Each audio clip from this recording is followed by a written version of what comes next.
the UDO kind of if the zoning audit and if the zoning audit and this table was kind of like the original engineering of how these two documents were merged, and this is available online.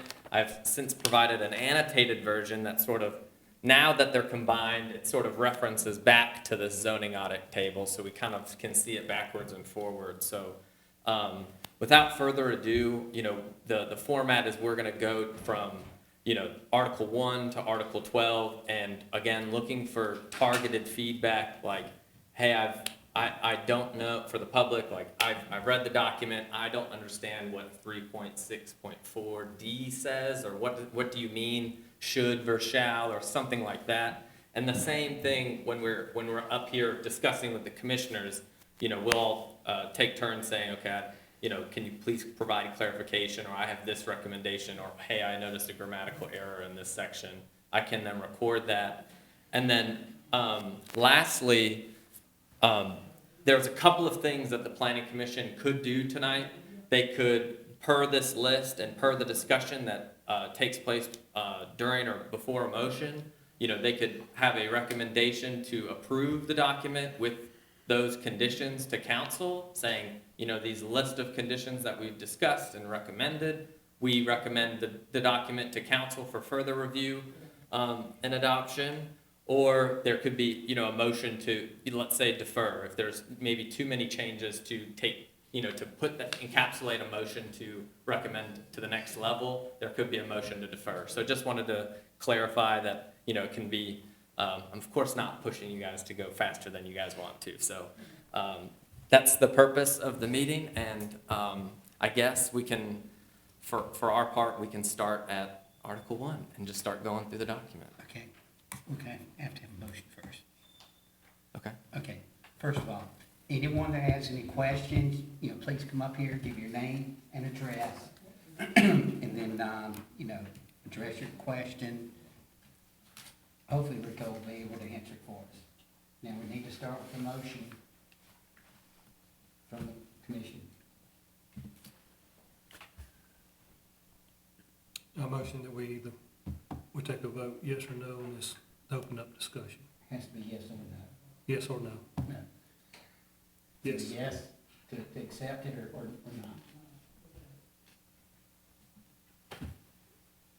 not. I don't believe we'll get through this whole thing tonight, so no is going to be, I don't think we'll be able to get through the whole thing and vote no, but I do want to start discussing from the beginning to the end of this. Okay, so your motion is that we don't accept it. Okay, Yes. do I have a second? I'll second Okay. All in favor? Just for the motion. Okay. We're starting with Article 1, with the first section. Does anyone have any questions, comments from the public?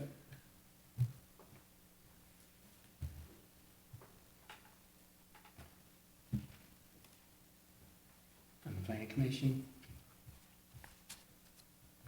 I have one question.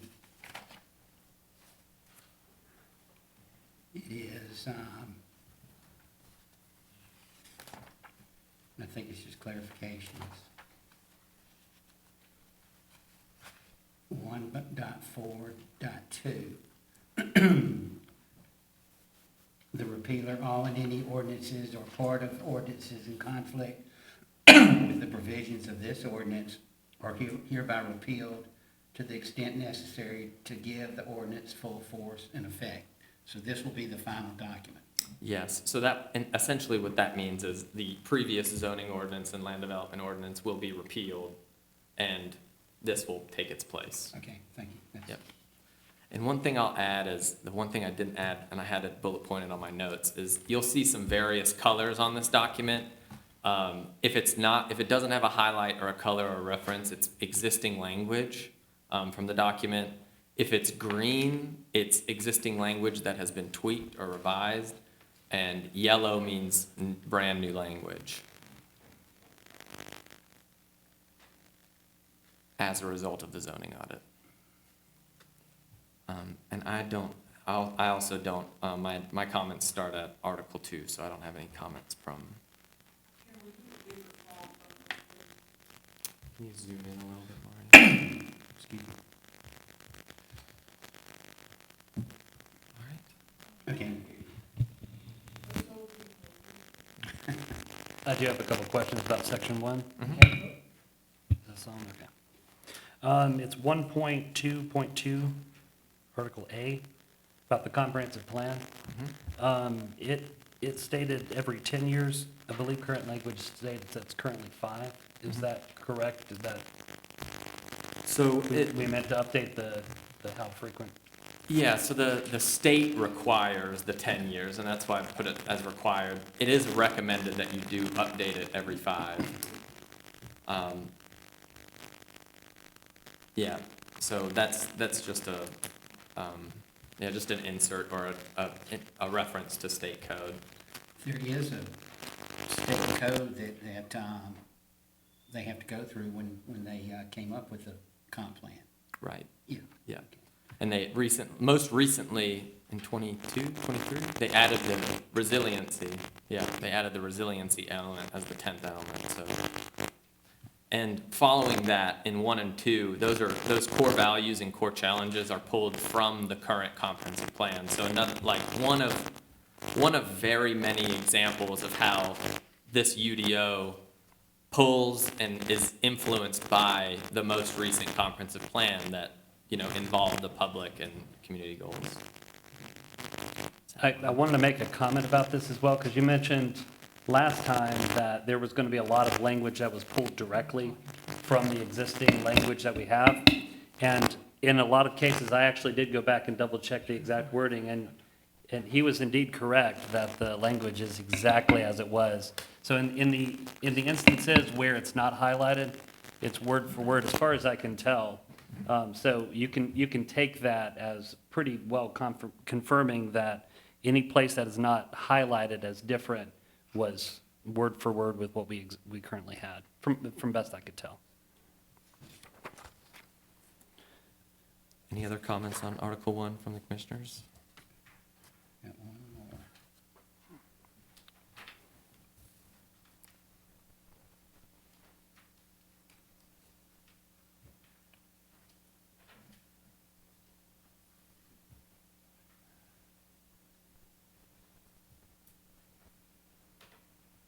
Okay, so 1.6.1 point A1.9, effective date. The effective date will be the date that the council finally approves, so it'll be the second reading of the council. If Correct. they approve of everything. Correct. So And that so, will be yeah, the that, effective date. Okay. correct.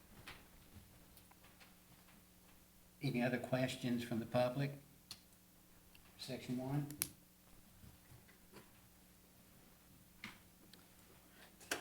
So, section 2, I believe. Okay. Section 2.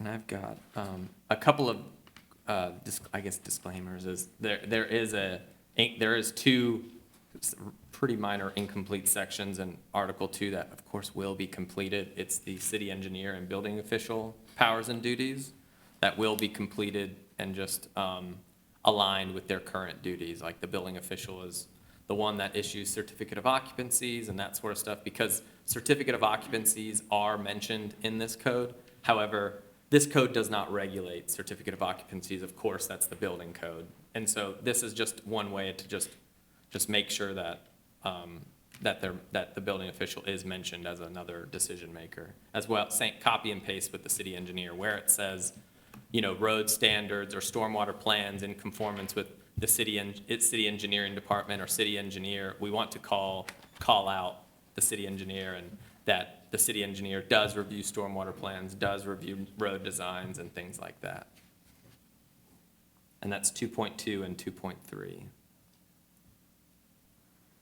So we don't need to add like code enforcement officer to this, No, to the list. now I haven't seen them mentioned in a specific zoning ordinance. It would just, I think it would blur the lines too much. Okay. Yeah. And while I'm in the zoning administrator, I did get a good catch that there was a carryover, something that very early on that didn't seem scalable to easily is this, the decision for an administrative adjustment. There are certain communities that utilize an administrative adjustment it's almost like a softer variance. There's certain things that could be done, like, it's not as extreme as a variance, but like the administrator could be allowed to do like a 10% reduction in setbacks or things like that. But that was just a term that doesn't apply to this zoning ordinance, and I've removed that. That was 2.12I, which has been removed. So, okay, good. Any questions from the public?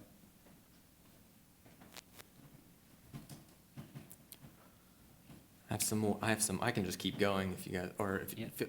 I have a question about, when we're talking about the Planning Commission, Architectural Review Board, Board of Zoning Appeals, there's some language that overlaps a little bit.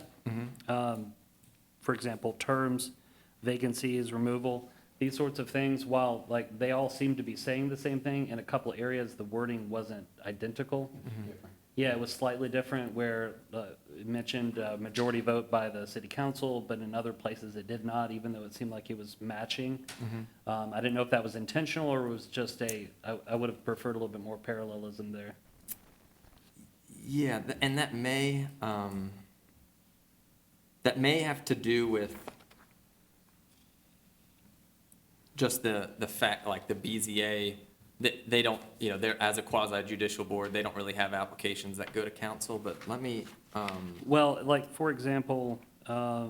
removal, when it says, like, the planning commission removal for cause by a majority vote of the council, the city council may remove any member of the ARB for cause, but it doesn't provide any additional language after that. I see. So that's, I see. it doesn't seem to change the interpretation of it, but if we're gonna use the language, just make sure we review those sections that they match. Yeah, I agree with that. And if we're discussing those various groups, it mentions that the way it's written, they don't have to live in the city, don't even have to live in the county, just have to live nearby.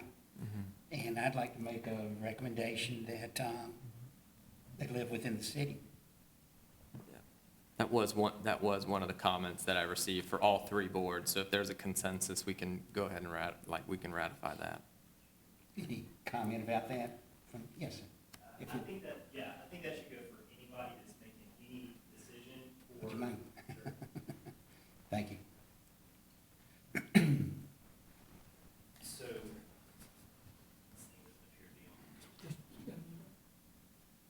Press and hold it until the blue light comes on. There you go. You're good. okay, so I believe that particular rule should go to anybody that is making decisions for the city of Easley. In a zoning, building, administrative position, elected position especially.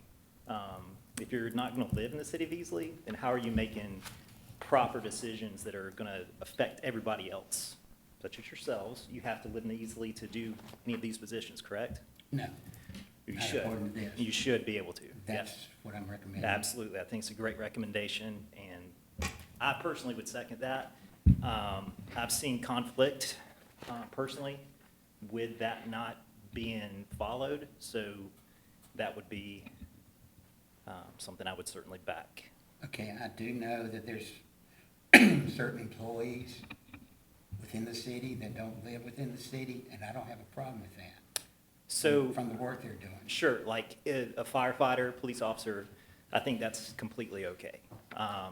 Again, if you're making decisions about the way the city is developed, I think you should also be a part of that city and your residents. Okay. Good point. Is that it? That's, yeah. Okay. And if you don't think so, I would just like to hear a reason, No, no.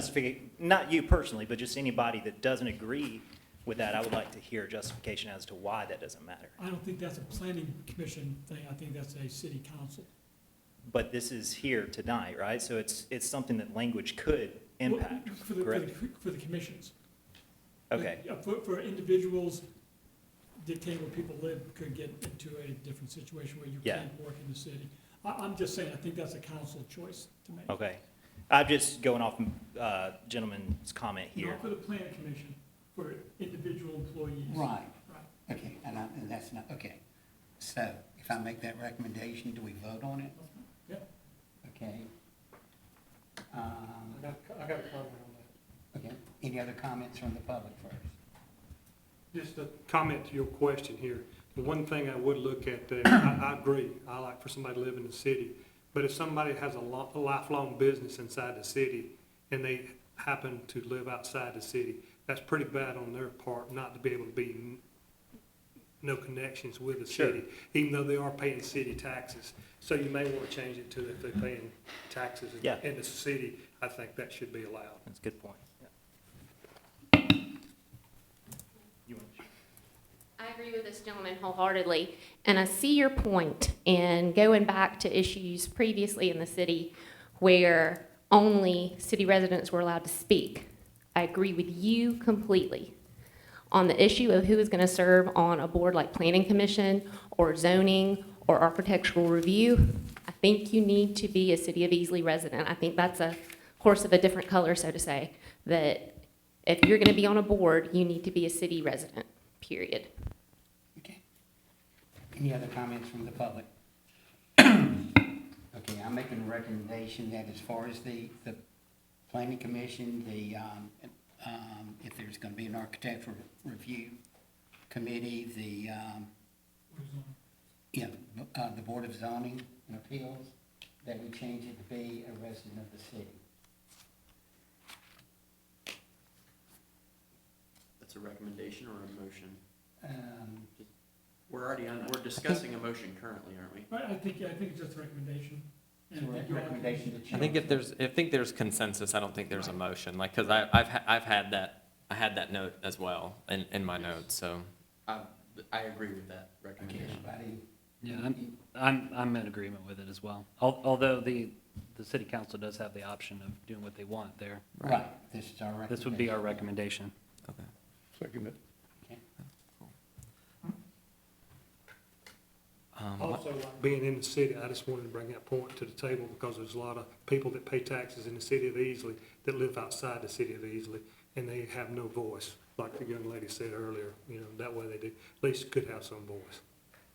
But I would vote, if I had to vote right now, I would say you have to live inside the city. Any other comments about article or section 2? I've got some. Okay. I'll let the Let me commission go first. Jump back real quick to your point earlier about administrative relief. Mhm. I may have missed it. Could you clarify, you took that out because we don't have the position or for some other reason? No, it is like a review procedure, Mhm. like call it like it is, administrative variance, where Yep. some municipalities that I've worked in have an administrative variance that is, like, the cap on it is 10% of a setback or whatever, and it would be spelled out in a later section in the development review procedures that you could apply for an administrative adjustment. And so I took it out because that I didn't write it in the development review procedures. It's not a current function, and nor is it a proposed function. It was just a slip up, just some extra verbiage. But of course, if there is appetite to do that, where, I always love criteria-based decisions where it's like, where there's topographic constraints, legal constraints such as easements or things like that, or other hardship, it gets a little bit subjective, but, it's really for, like, I don't know, tighter building, when you're environmentally constrained and things like that. So that's why I removed the language. It was a mistake from the first point. It was a mistake from the beginning, so. I'm certain we could do without it. I think it can be really nice to have, you're 1 foot over some, front setback rule, and to not have to go through 3-4 months of review, to get through the commission and then the city council. To handle it at staff level could be really nice, but I'm not the staff having to handle it either, so. If we could, the code does address some allowable encroachments. Of course, driveways and fences are the two main ones, but there is certain things like if you've got like a roof overhang, other than where your exterior walls is, it can project a little bit, like 2 feet, and that's where, and of course allowances for accessory structures and sheds and things like that, but yeah. Could you give us an example of where this could be practically useful? If the city would want to entertain an administrative adjustment, I honestly think like for those like an HVAC unit, I've seen a lot of the times where like just the strictness of a zoning code, and then someone wants to put an HVAC unit in their side yard, but they only have 5 feet in their side yard, and now it's 3 feet, and now they have to conjure up some way of developing a hardship, which is really impossible. Or hard in that scenario if you're not having any constraints, like that could be like, It could be a pool pump. yeah. But we do, like, for example, like in the encroachment sections, we do address, there is a full section, like it's 5.73, where it talks about different allowable encroachments and things like that. Like currently, because I've dealt with this on the zoning administration side, it can be a huge block. There's language, and it's highlighted in yellow. It's 5.738, where it's for mechanical equipment that, TV antenna, satellite dishes, HVAC units, things like non-habitable things can encroach 25% in the allowable encroach back. So allowable setback. So it gives them a little bit of room just in case there is that issue. Yeah, not carte blanche by any means, because it does capture it for 25%, but at least it gives them a little bit of wiggle room. A lot of times that deals with houses that are being built in an existing neighborhood. So the neighborhood's existing, so they need a little leeway to get a house in one way or the other. Typically it's a front setback.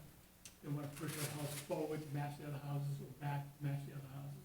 Typically back doesn't matter. Moving forward, that's when you see a setback variance requested. And typically, it was allowed previously, they can say, yeah, you can match the front. Yeah, like the infill, that's like infill requirements, and those are staying, like that, and that's a good example of that, where you're plugging a missing hole on a street, and it's zoned, R10, and the setback's 35 feet, but that would really disrupt the character of the traditional homes. Like, that section in particular gives the zoning administrator some power to just say like, hey, let's keep this uniform. Sorry for that tangent. Continuing on Article 2, I've got some other comments, unless the commissioners have any more. Go ahead. So there is again, another slight typo in town council, in section 2.8, powers and in the powers and duties. It's map amendments.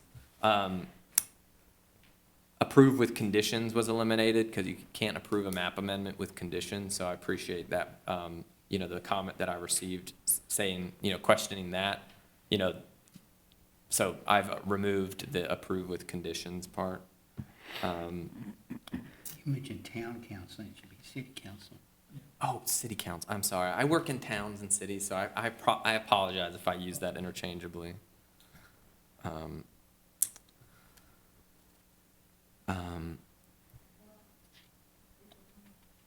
Okay.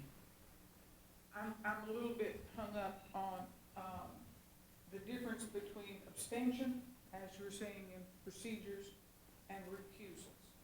Okay. And my question is, how can you say you are abstaining, but you have no conflict of interest if you don't do a recusal? And the recusal is required by state ordinance.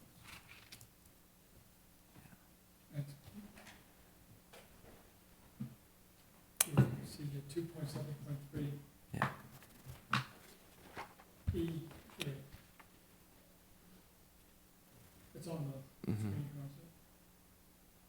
case of, yeah. Yeah, thank you, Mario, 2.73E, where it clarifies conflict of interests, and then in a separate section, abstention. Better in the procedures for each city as well. So Okay. I'm confused by that, and if I'm confused, there are other people who. Okay.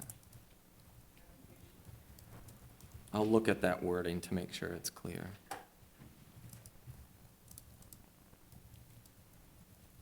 Okay, Any other comments, section 2? I've got, Public? Oh, you had. yeah, I've got, sorry. I just a couple, I think I've got 2 more. Okay. Oh, actually, this one has already been said, just match. Yep, that was already been addressed, actually. And then one more, there was a comment about, you know, on 2.71D, variances, what is the check for variances? And that, the criteria for variances have been moved to the development review procedure as it's an application. So that's the home for variance criteria. And that's in Article 4. Specifically, Article 411. 411.4 is the criteria, and that's state law. And that concludes the comments I have for Article 2, Okay. or I've received. Article 3. Any comments from the public? This is our nonconformity section. Yeah.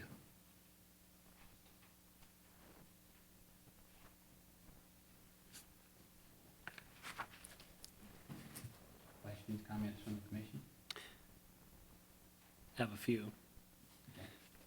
Going to section 3.9.1, there was a comment about the exceeding 150% of the appraised amount. I see that number repeated in 3.9.3A, and I didn't know if the commission together, if we wanted to decide, just go ahead and ink that number in, since there was discussion about it. And I did leave it red because again, it's like a number, it's a threshold that can be moved up or down. And for the public, this means that, if you've got a big or, some building that was built in the 70s and it's finally getting some new life and it's just sitting on let's say a parking lot with no landscaping, if a redevelopment happens to that building, it would have to come into compliance with, building design, and building design requirements at minimum. So, for example, if it's a complete renovation, it would, most likely go before the ARB. And then there's other provisions later in this chapter, other nonconformities, 311, that pertains to the site. So they would have to beef up a little bit of their parking lot as well. Okay, but this is saying as long, okay, tell me if I'm wrong. This is saying, though, if the renovations, improvements, et cetera, is less than 150% of the appraised value, you don't have to bring it up to current code, is that correct? Mm-hmm. Okay, Those code sections that are, correct. so that's I don't want to say it's an arbitrary number, but it kind of is. Mm-hmm. Yeah, it is. It's arbitrary. It's just, yeah. Is that common, 150%? Yeah, I mean, that's the number that I usually see. I mean, it varies from, 125 to 150, but that's, because you don't want to, it's arbitrary because you don't want to punish reinvestment, of course. You want to be business friendly, but also if there's a bunch of buildings that were built, I'm sorry, I'm picking on the 70s, the 80s this time, a bunch of buildings built in the 80s, and they're ugly, and then they also, I mean, my big thing is their parking lots have zero shade or zero sidewalk connectivity or anything like that. You want to, at least when the development comes, you want another bite at that apple and say, oh, okay, great. Okay, so put a little landscaping, beef up your building design, let's get the facade with brick, and then maybe if we can, you know, we can promote some cross-access. You know, we can try to get some benefit from a redevelopment. But yeah, it's arbitrary in the sense that, you know, whether it's 150 or 125, what's business friendly or not is a question in economics, I guess. So if a building is appraised at 100,000, they have to spend an additional $150,001 to tip the threshold on this, Correct. which, if you're doing a major redevelopment, the appraised value is gonna be pretty low. Yeah. It's not based on the final value, so I think it'd be pretty easy to hit 150%. Yeah.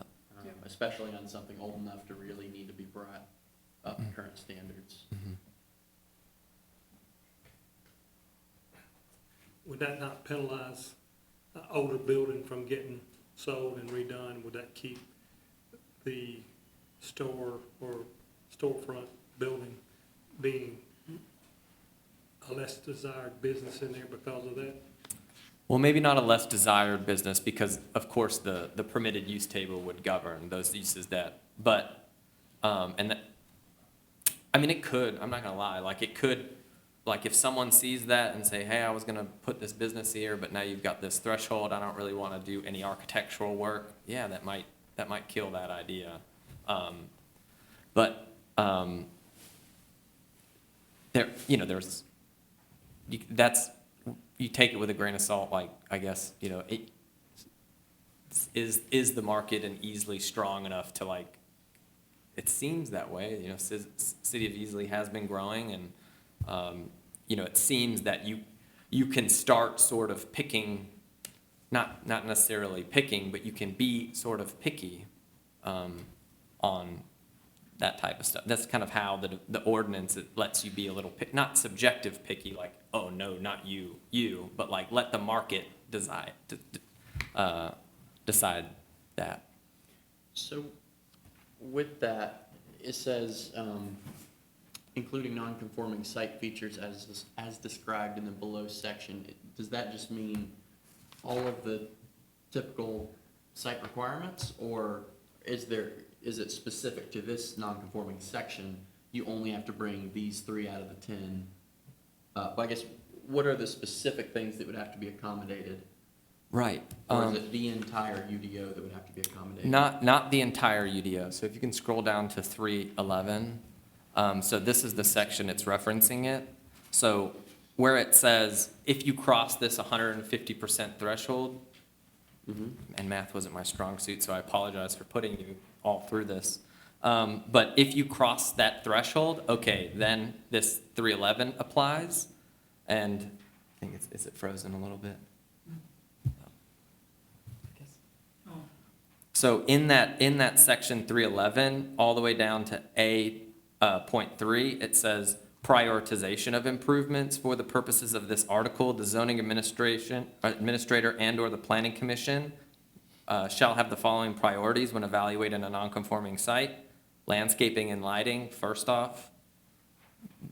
Second off, access and connectivity and circulation, and C, parking. So that essentially says, like, you know, we're going to, and I apologize, I skipped over this stuff. If you meet that 150% threshold and you're investing, you know, and that amount is $100,000, this section says you have to allot at least 5% of that money. Because we're not, again, trying to be business friendly and not trying to rip up the whole site and, you know, and not be business friendly, but 5% of your total project cost has to be prioritized in these improvements, whether it be landscaping, lighting, access, connectivity, and circulation. So it gives the city the power to say, you know, with this 5% pot of money, we're gonna say, you know, does your site need trees? Okay, there's existing trees and there's existing lighting. Okay, so maybe, you know, this curb cut, this access is very old and it's kind of a traffic nightmare from our personal experience, and we would really like you to share a driveway with an adjacent landowner and work out an easement. Like, that could be a feasible, you know, requirement from the city, and be like, look, because this existing driveway, not only does it meet existing access management requirements, but we know it's an issue. And so we're gonna just, as a requirement for your approval, take that 5% and create some cross-access to an adjacent driveway or lot. So that's the purpose of that site feature, nonconformity. So how would the planning commission determine how that 5% works? Do we require, do we make suggestions and then require that the applicant goes to the contractor to determine if that fits within the 5%, or now what we're asking for costs 7%, or oh, whoops, we've only spent 3%, we've got 2% left to spend? Mm-hmm. Is there any way, or is it just kind of, let's at least try and work together to, Yeah. is it an approximation, I guess? Yeah, it's more of approximation. It would definitely be something like, hey, of course it's case by case, but it's like in that example that I just gave, hey, we're gonna maybe forego some other requirements, but we really need to prioritize this driveway. That's our requirement, and if that's not feasible, we'll prioritize. We can just, if that's gonna cost 20% of the total project cost, then we can't get, we can't have that incomplete. So then that would probably, push us to be like, okay, let's try to find out another way we can improve the site.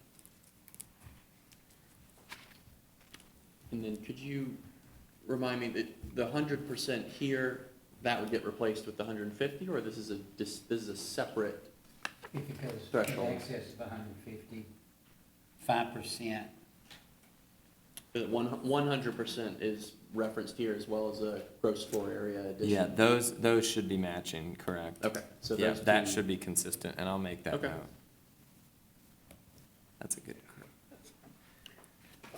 Okay. You get a discount there. Any other comments from the public?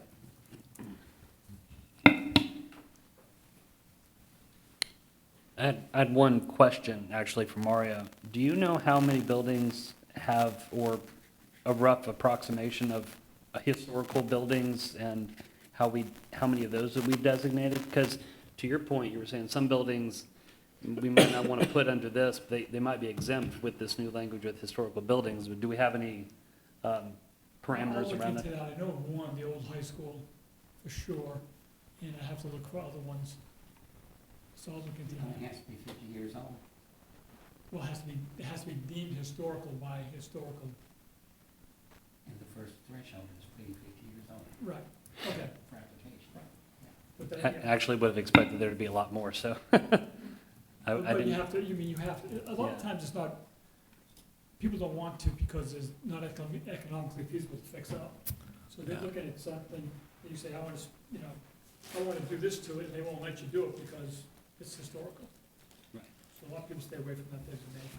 You're talking about the National Register specifically. Yeah, And I'll look into making sure we on the same page with that. yeah.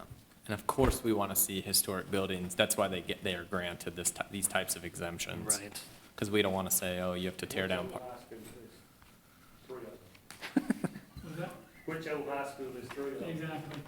The old high school. The condos. The condo. And I'm not sure if the apartments are either. The old mill. And I've got 3 comments to address on the nonconformities. Okay. So in 3.72, this is a grammatical where I added or to it, just to make that language a little bit clearer. Let's see, that was 3.72, 3.72A1. And I've added or to the listing. The non-conforming use has been, this is when your non-conforming use has been abandoned. Let's say it's like a pawn shop, where in an area that you don't allow pawn shops, for example.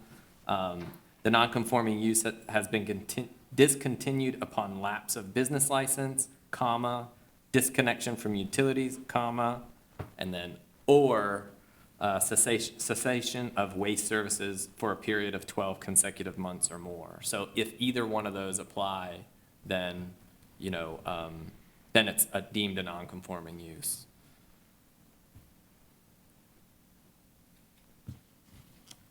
And then, so I just added the or there. And then there was a question in the non-conforming lot section that how many lots would need to be replatted. 0, we're not replatting, we're not changing anyone's property lines or anything like that. That just says the non-conforming lots, like if you have in a zoning district, if the minimum lot requirement is 10,000 square feet and you've got a 7,000 square foot lot, it doesn't mean you can't build on it. That just means, yes, you have a legal non-conforming lot, but you just have to meet all other requirements. It's like we understand that you're under that requirement, but you were legally established before this code. And so as long as you meet all the other requirements, you're okay, like setbacks, height, density, all that good stuff. So to not make legal non-conforming lots developable. And yeah, that's it. That's all I have for section 3.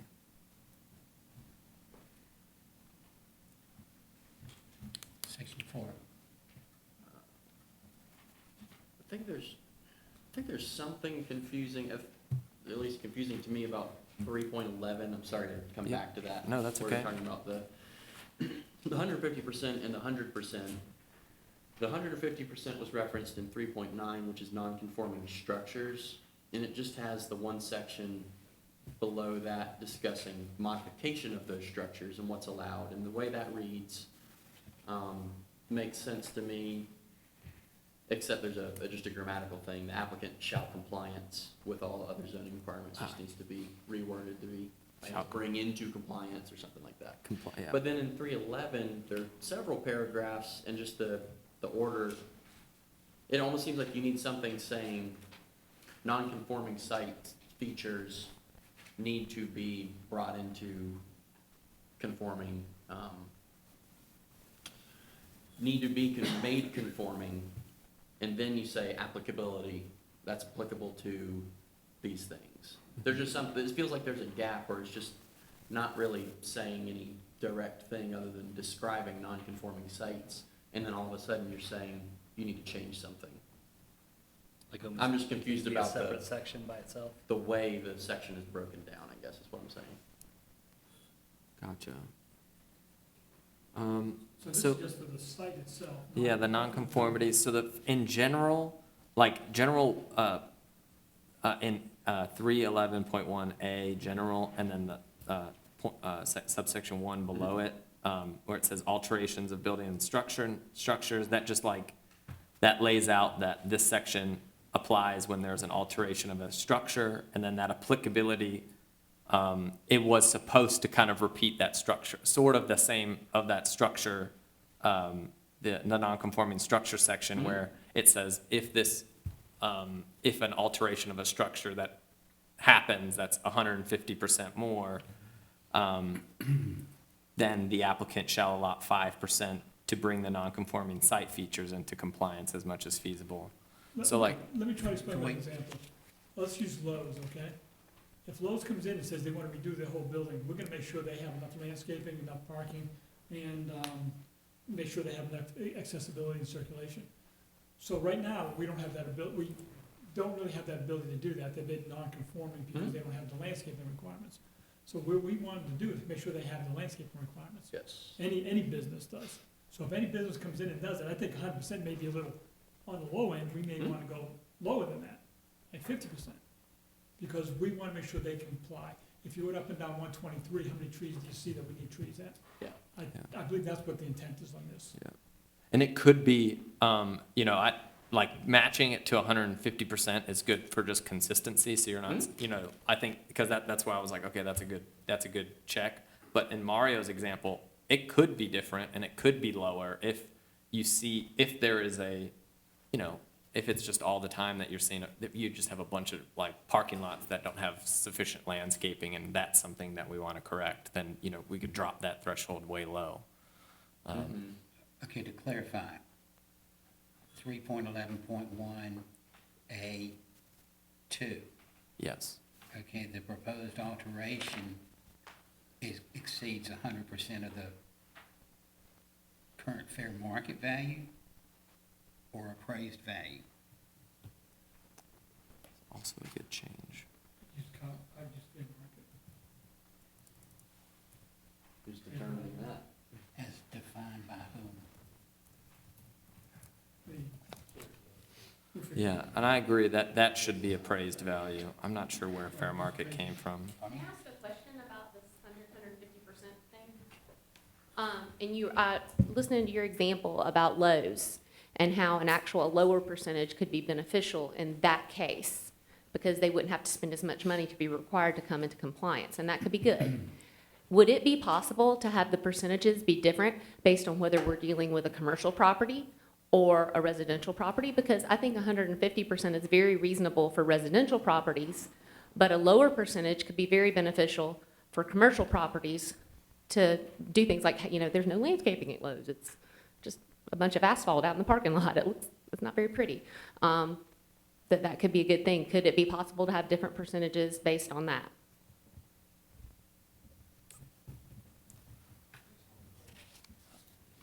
The lines get a little blurry. The lines get a little blurry when you say residential and commercial, because we don't, of course, I don't think we would want to like lump in single-family homes with that. And this is sort of meant for, yeah, commercial, non-residential type uses. It's a good question, and I'm not, If you're looking at, if you're looking at the three, basically it's landscape and lighting, accessibility, connectivity, and circulation, parking. That is typically a commercial use. Okay. So I would say this is mostly set up for commercial uses. So the lower percentage might be something to think about. Well, we'll take, yeah, we'll have to talk to, Although to her point, in section 3.7.2 under C, it does specifically exempt residential in that section. So, you know, if we're being consistent, we could make sure, like, there might be language, I may have missed it, that specifically addresses residential in that case. Should that be single housing, or should that be apartments and condos and stuff? What about mixed use? Exactly, that's the reason I asked it. It's dicey pretty quick. So I think we need to just, I think single-family residential probably, I think what you were saying, basically doesn't have most of the requirements that we're trying to bring up to current standards in the first place related to site design. yeah. Right. Yeah. That's right, yeah, that's true. And I think, just to clarify what I was getting at, what I'm mixed up about is I completely understand the threshold. I understand that we're talking about picking one of those and bringing them both to the same thing in the same language, whether that's appraised or fair market, 150%, 100%, whatever it is, those two things should match. What I'm confused about is it feels like 3.9 and 3.11 are the same thing, but 3.11 has this footprint modification to it, it has the 5% number, but 3.9 references 3.11, and yet it doesn't say anything about the 5%.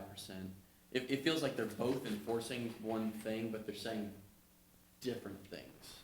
And there's a different logic to if you're trying to figure out what you're being held to as an applicant. I would have a hard time with 3.11. 3.9 makes sense to me logically, the way that I worked my way through that paragraph. 3.11, I don't quite understand where I am. So would it be better, like, I think I get you. I don't think I understood your question last time, so I apologize. But I think potentially there could be a way to, merge like the structures and just have a like in the non-conforming structures section, you know, instead of other non-conformities being its own standalone, it's within the non-conforming structures, so it's more direct and right underneath it. I see you needing both. Okay. Basically, 3.9 is more for residential, where 3.11 is more for commercial. and it doesn't reference it, it references 11.11, which is probably describing site features, which is something a little different. But I believe you need to have one for both, or you're not gonna have the numbers you want. The 150% of a residential makes sense. Less number for the commercial, because that makes sense. Because if I'm doing, say, let's use something else, for example, instead of, let's use the old dry cleaners over there on Main Street, all right? Someone takes that and says, I want to do a major change to this. Well, let's put parking in there, let's put landscaping in there, let's make sure we have the handicap accessibility. With a house, if you want to do 150% expansion to your house, which is a lot, I'm not gonna, we don't need to come in and say you need to put parking and landscaping, everything like that in there. So I think they're trying to separate the two because of that. But then my understanding, it's 3.9 doesn't relate to residential and 3.11 relates to commercial. 3.9 is structures, 3.11 is other, which only Site. includes sites. But there's no distinction for residential and commercial in And either. that's, I think you need that. Okay, but then 3.9, well, 3.91, not 3, okay. 3.91 is specifically due to setback encroachment, Well, there's other things that may have. but there's other parts of 3.9.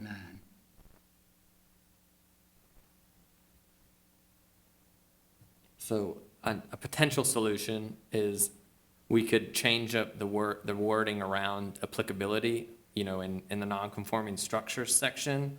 We could add an applicability section and call out and semi-define what a commercial non-residential building is, if we want those to apply to that, or, you know, non-conforming structures could apply to everything.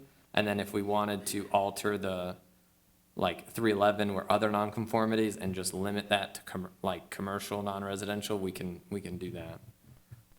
It's just depending on if you want your non-conforming structure requirements to apply to everything.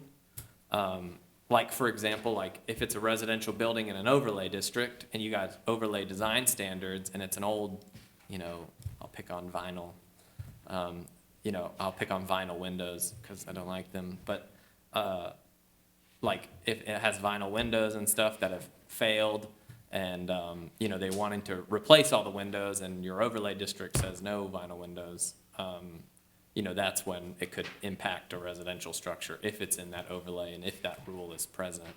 But if you would like to exempt residential structures somewhere, or, you know, then we can play with the applicability, so, but I'm not, yeah. Did I miss that on page 31, section 11.11? Should that be 311? Wait, which one is that? 3.9.3. Hey,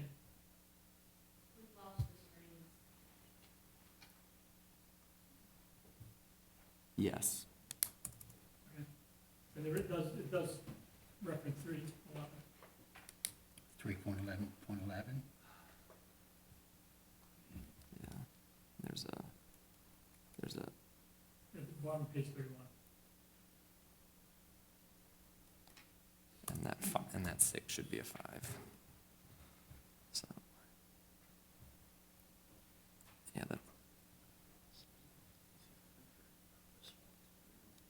And this also says, where's that number 9? check the references again.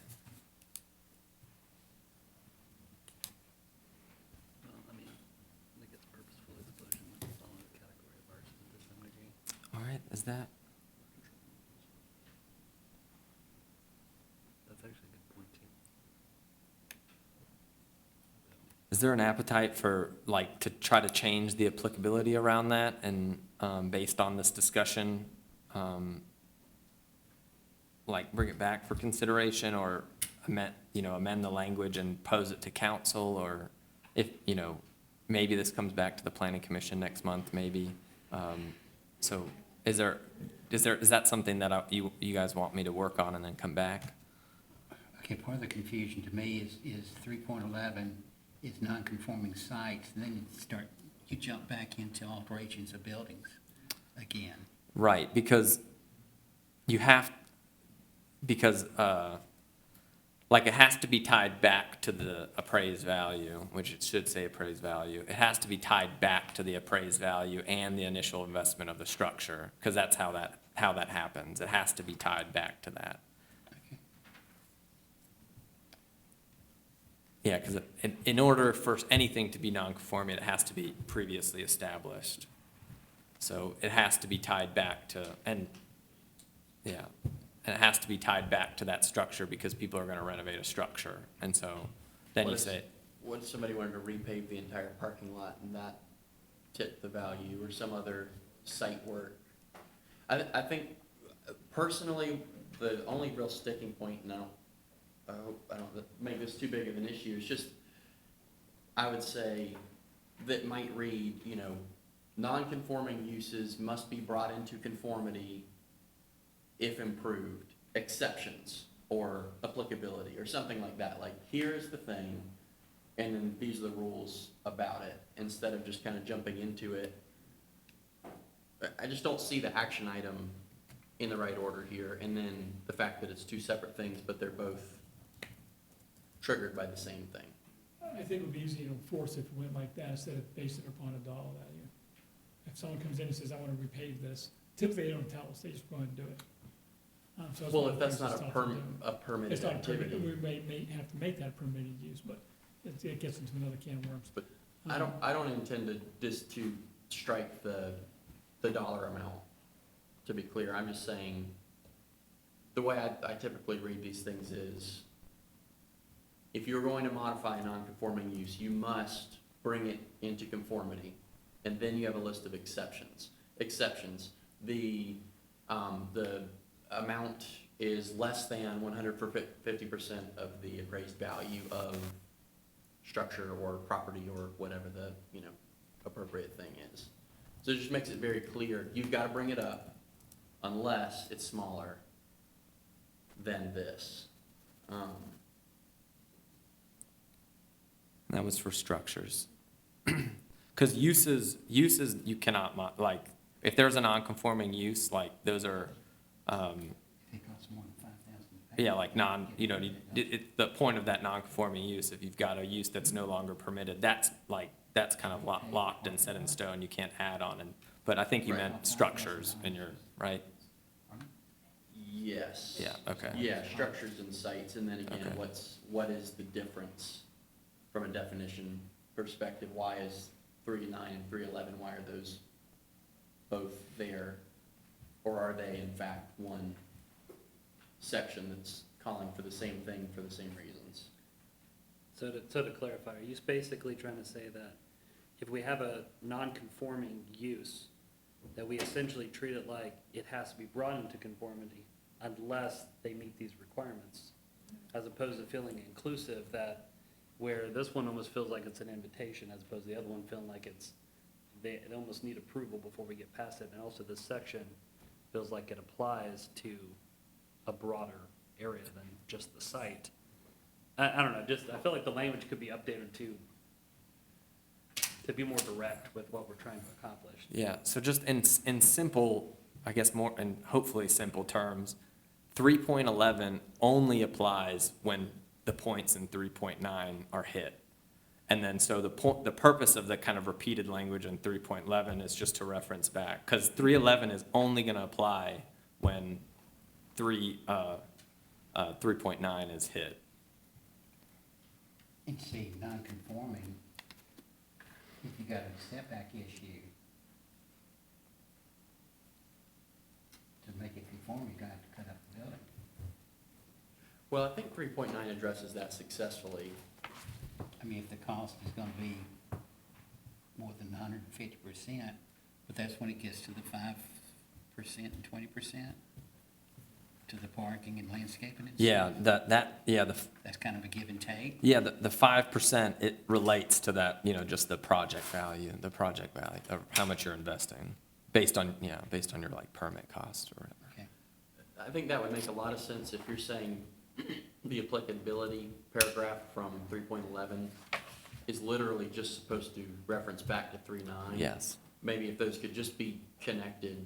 Oh, okay. So my background is architecture, and when we put a note on something, it's very easy to say the same thing in two places, and we always try and make it one place, because inevitably one gets changed and the other doesn't. Right. And that's what we have here in my mind, just it says, it's just two different places, you're saying the same thing, but if one's referencing the other, could we directly reference it?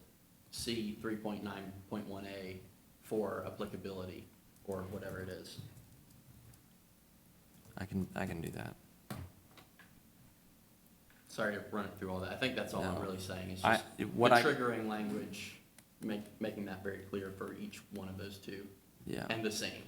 Yeah, and so what I can do in this applicability is just like, after where it says, you know, the proposed alteration, I can say like, as stated in section 3 point, or, as, like, as in section 3.9, just to kind of tie it back, right back to the above section. Mhm.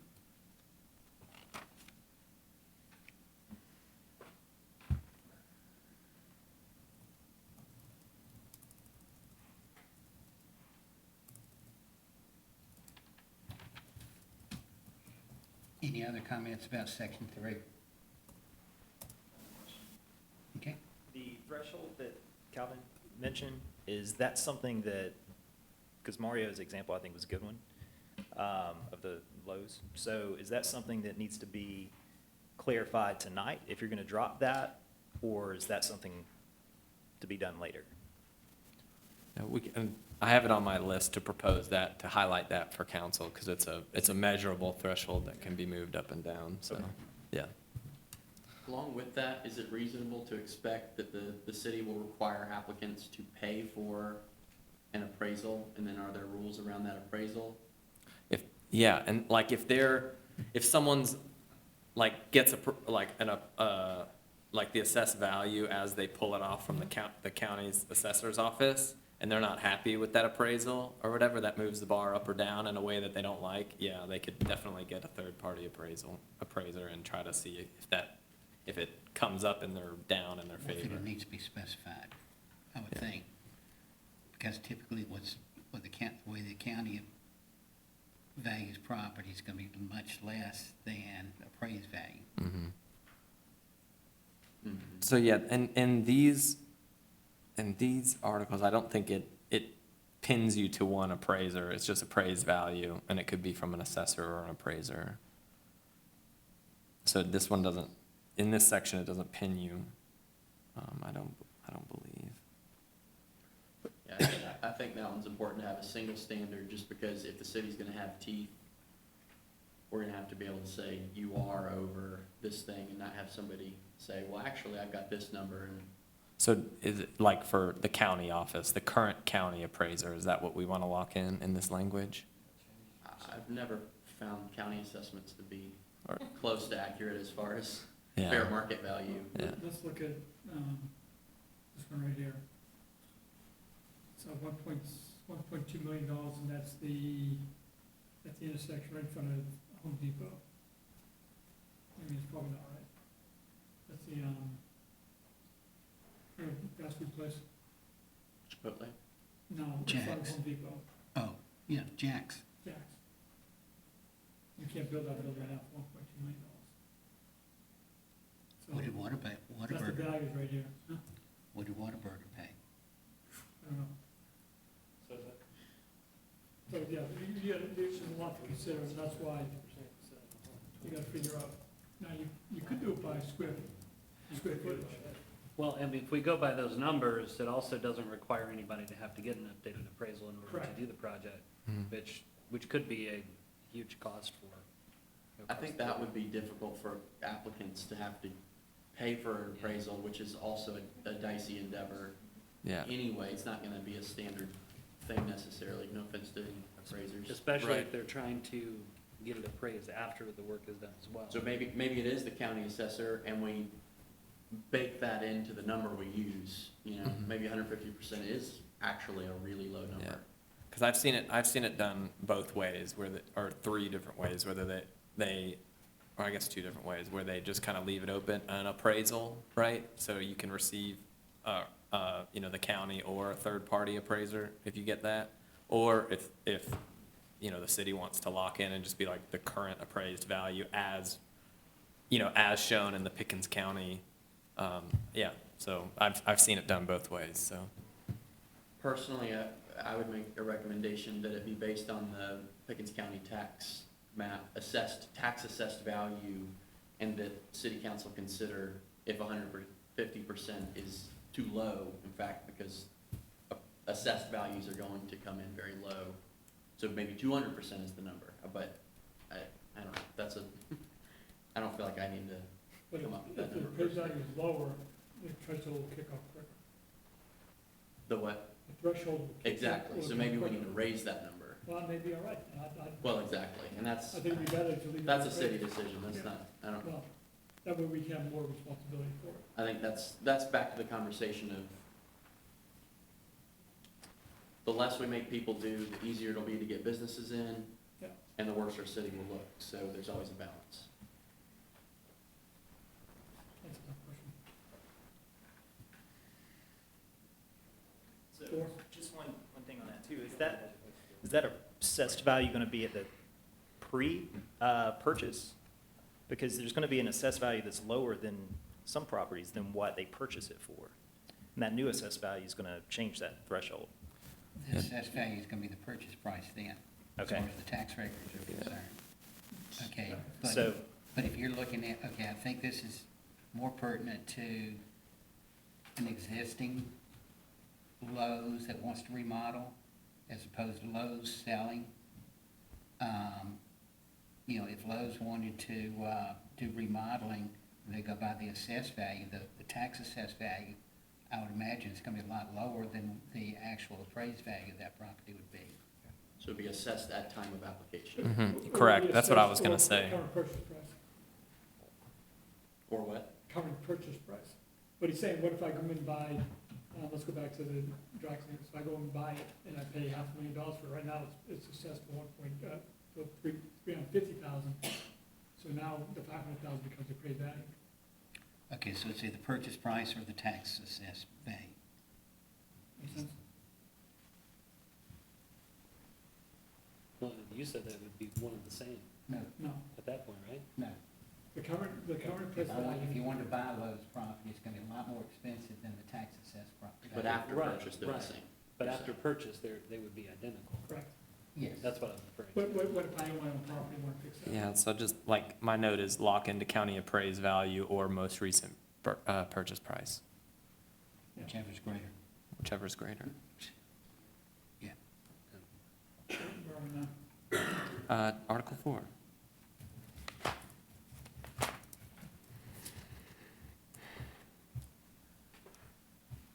All right, this is development review procedures.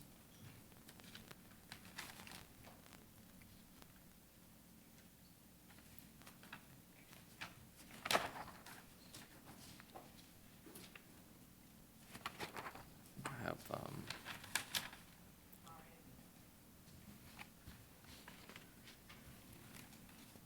Denise, you have something? No, Oh, oh. I have like 7 comments, I think, for this one. okay.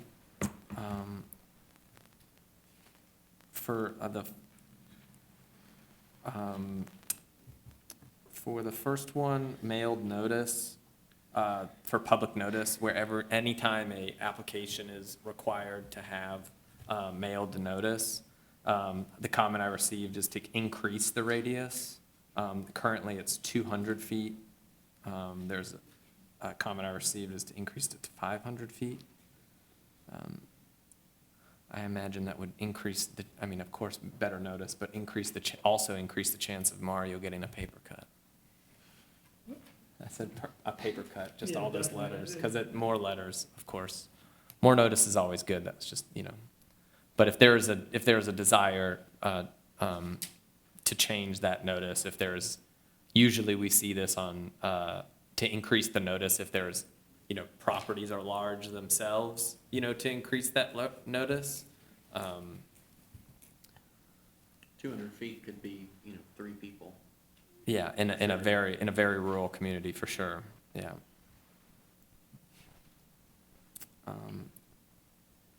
We Next, don't have rural in the city. yeah, yeah. Um,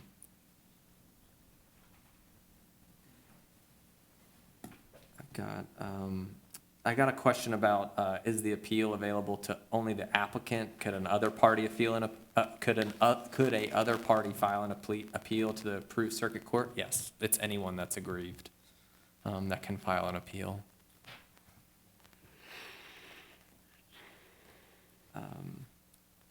And then, Right. yeah, that one goes for Article 8. There was a question in kind of the beginning section around this, I think they've got the wrong section. It's about oral notice of let's see. Well, what? Or, it says, why oral approval, shouldn't it all be writing? And I know the answer to that question. I think it's, the correct section is 4.15A. Right. But the reason that we put oral in there is that the decisions will be provided in writing, but what we're saying there is if the planning commission motions to deny something, or BZA motions to deny something, like that is your oral decision, like you're here, that's an oral decision, you've been informed of our oral decision. We will, the city will follow up with a written decision, but that it closes the loop, in my opinion, again, coming from zoning administration, as if you're 11 days past, if you're only required to send written notice 10 days after a meeting and, I get sick or hit by a bus or something and it's the 11th day, we don't want any areas to say, oh, I didn't receive my notice, so I deserve a rehearing, and then it just closes that loop. So it's just like if you're at the meeting and you hear an oral decision, that's the decision.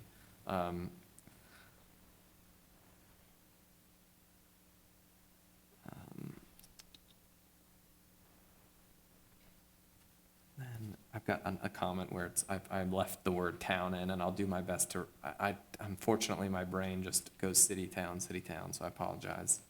Go back to 4.1.2. Mhm.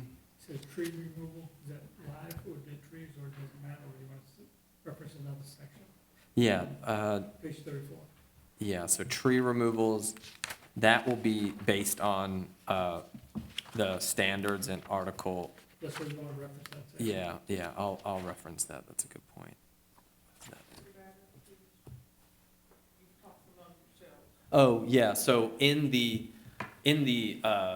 there's a section where it's all the permits that the zoning administrator views, like tree removal permits, just adding a reference to the article where the tree removal standards are. So that is 8.6. So just adding the section 8.6 after tree removal permits, which is 4.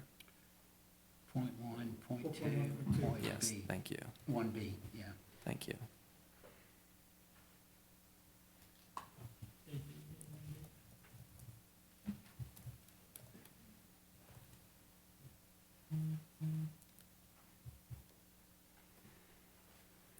All right.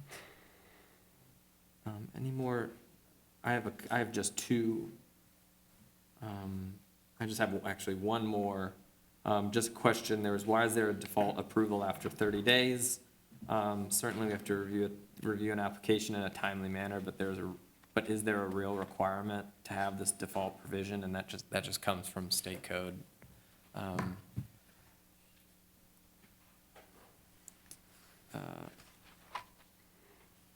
Yeah, state code has but that, of course, it's 30 days is very frequently extended. That's the last comment. Yeah, after the last comment, after the zoning administrator deems the application that is complete. So like, if you submit a site plan to me, or to Mario, sorry, and you don't have your parking you don't have your parking, or you don't have enough trees, or, your building design needs to be tweaked, you could, Mario just says, this, and this is wrong, and so that clock is, just always frozen until Mario's like, okay, great, I have everything I need, your application is complete, then that's when that would apply.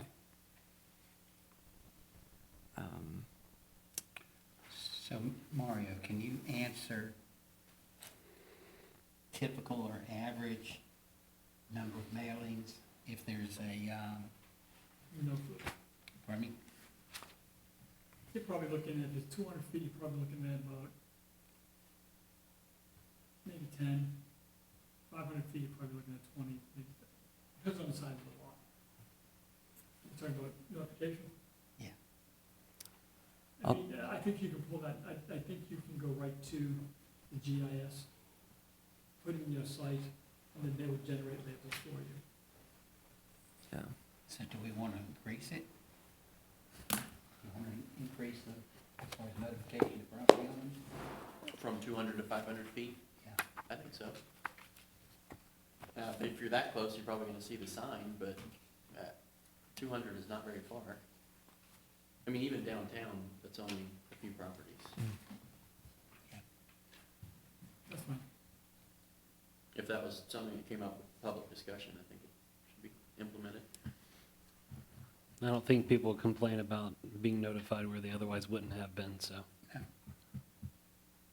I'm fine with that. All right.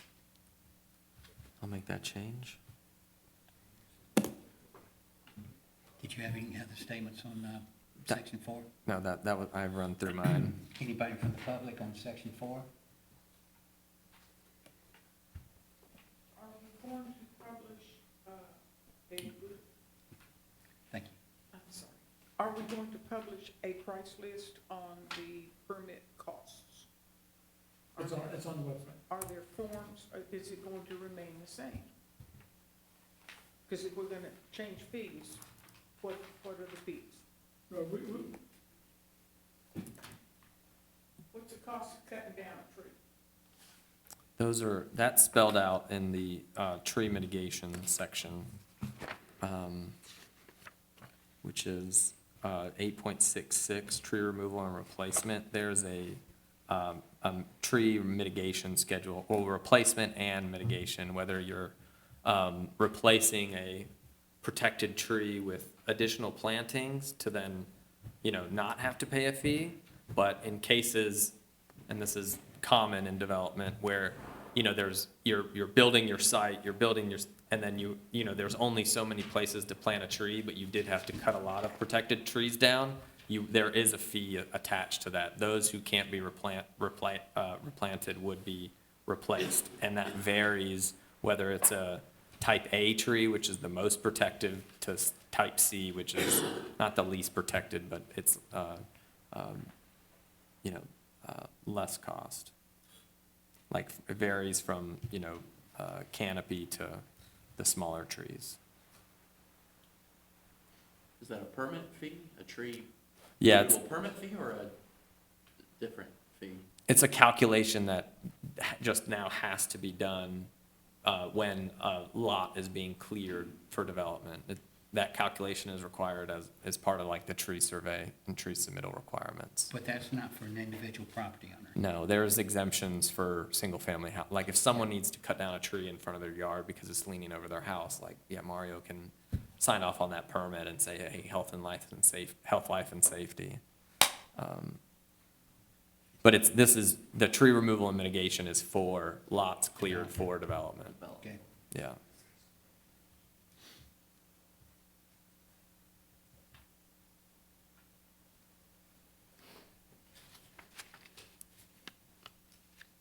Anything else on section 4?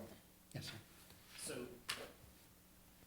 is there a definition, because I didn't see it on the screen, is there a definition of if I take down a 40-foot tree and I replace it with a 2-foot tree?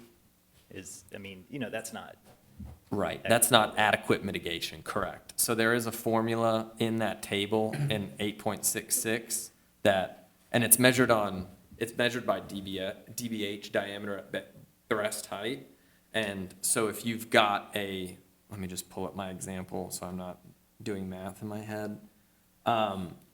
Like, for example, if a 24-inch live oak tree is removed and you wanted, during your development, and you wanted to mitigate that one tree with replacement, the mitigation cost, the replacement cost is 50% of that tree, so 12 inches. So 24 to 12 inches. So now you have to replant 12 inches of a similar type tree, similar type canopy A tree. So this could be 4 3-inch live oaks that you plant in the ground.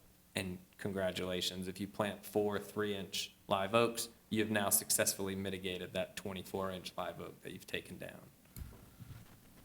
That's for development, not for individual houses. Correct, yeah, correct. Yeah, again, if it's a pre-established, single-family house, yeah, we're not gonna require any tree replantings, right? So that means that we'll have to have tree surveys done. Right. Did you say that again, Mary? I'm sorry, we'll have to have tree surveys done. So a survey of the piece of property that shows the diameter of the trees at breast height. How many there are, what kind it is. Surveys understand that.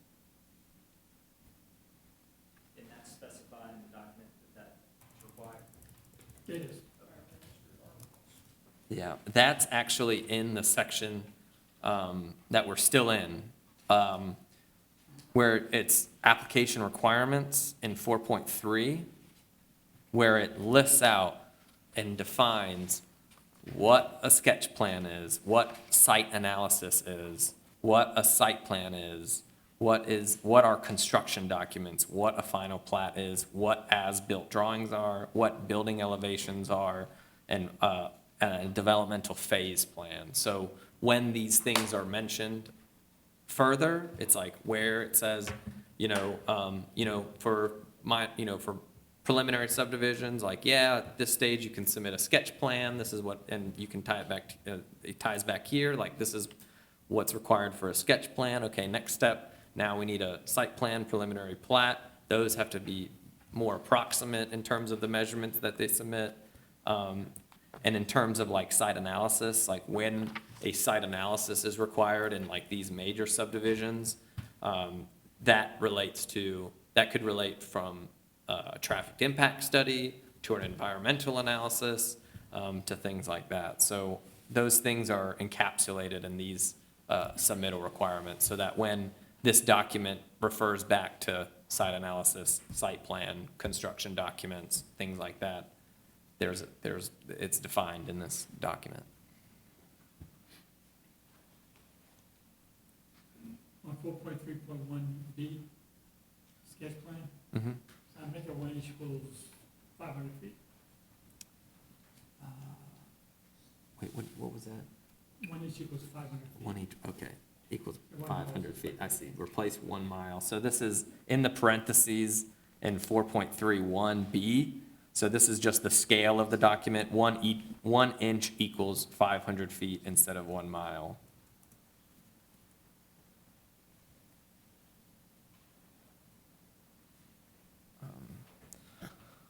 Okay.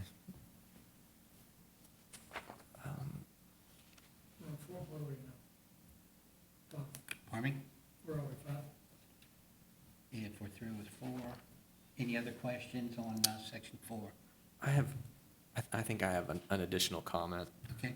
Because it's new, I've added some vested rights language at the end of this section in 4.13, because the city didn't currently have it.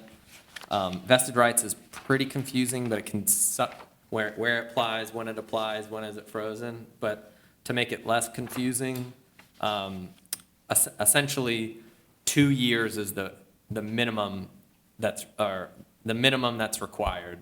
Every city in the state has to give two years vested rights because that's a state law. But the default state law is if you get a site plan approved, or you get 2 years, and at the end of your 2-year period, you can request 5 1-year extensions, and that's the state law default. Where where municipalities can amend this is they can say, your vested rights is 2 years, no extensions apply. Or vested rights is 2 years, we allow 2 annual extensions. Like you can vary in your extension, and you can vary them by project. Maybe for certificate of appropriatenesses, you want to be a little more lax and say, okay, we'll allow 3 1-year extensions, but maybe for subdivisions, you say, okay, after you get 2 years, and you don't break ground, then, then your vested rights is over. So that's just, another section.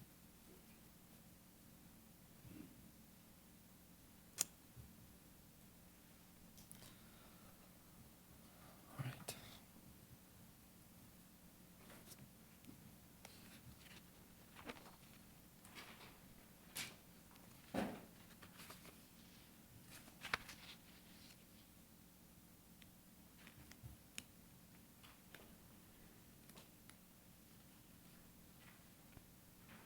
Any other comments from the public as far as section 4?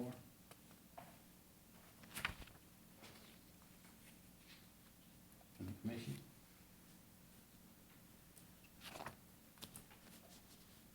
Guess we move on to section 5 then. And zoning districts, just to repeat, we didn't replace or change any of the existing zoning districts. The one thing that we are recommending is just removal of the flexible review district. That's just, if there's a case that, and we've inserted another tool, like a conservation subdivision, I feel like that's been used, like flexible review, conservation subdivision, or, that sort of stuff. Have been used sort of the same. So we have added later in the section a language surrounding conservation or cluster subdivisions, but that is the only change. We're not taking out any of the conventional zoning districts or changing any of those. Yeah, and additionally, we're not changing any existing setbacks or, as it wasn't part of the scope to redo the zoning map or redo the zoning sections, the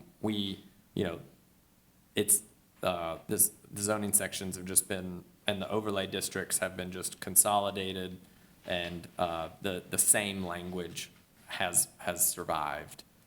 We've just incorporated those sections into a better, this document's format, and so it reads a little bit better. So just when we have the FRD and every area, move it, Yeah. page 659. Oh, yeah. Okay. Well, that decision was made by council. Okay. Okay, so the zoning map we have right now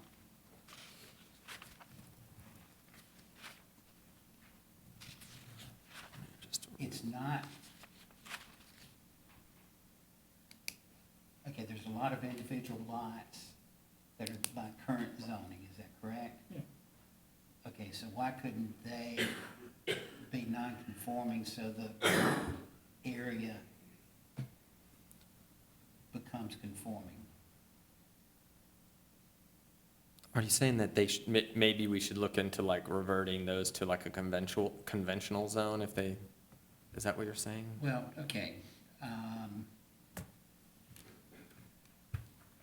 give you an example. The Smith House, which used to be behind where the parking lots and everything is behind the businesses right now. Okay, it was a residence at one point in time. Let's say it was still there. That whole area should be zoned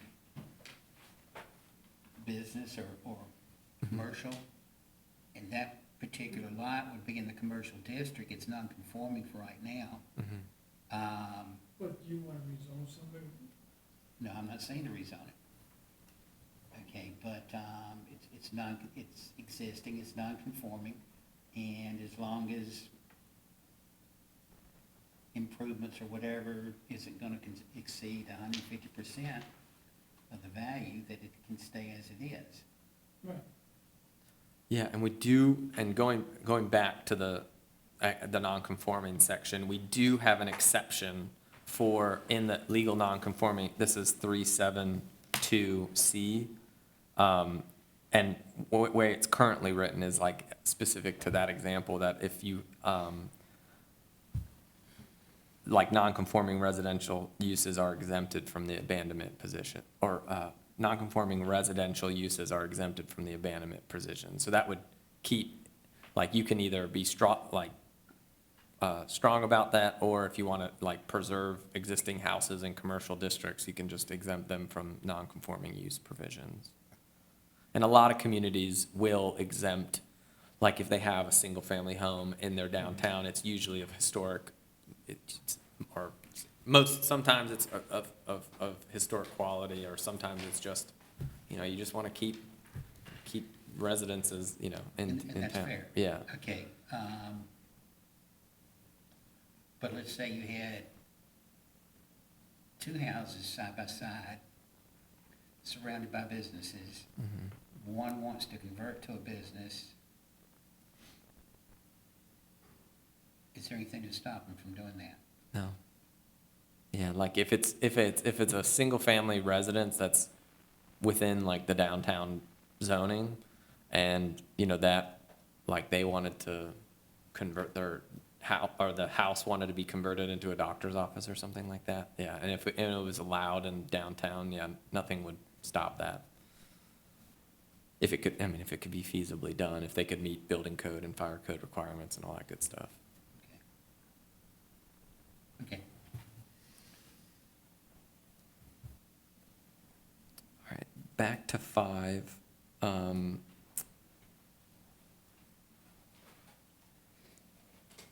There is some new language around 5.7. It's not necessarily new, but it's new language, but it just describes what minimum lot area is and how it's measured. Same thing with lot width. What are setbacks? What is impervious surface ratio? What is building height? And some exemptions to building height, like church steeples, water towers, antennas, things like that. And so that's a new feature just because it's just, okay, it clarifies, again, like just defining those terms. And I've got a question on 5.6.1. Okay.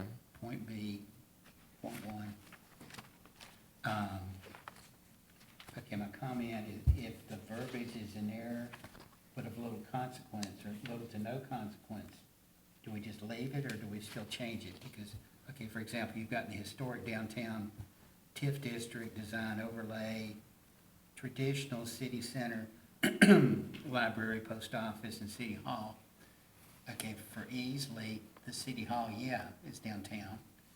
The post office is at the extreme, and the library is nowhere close to downtown. Mm-hmm.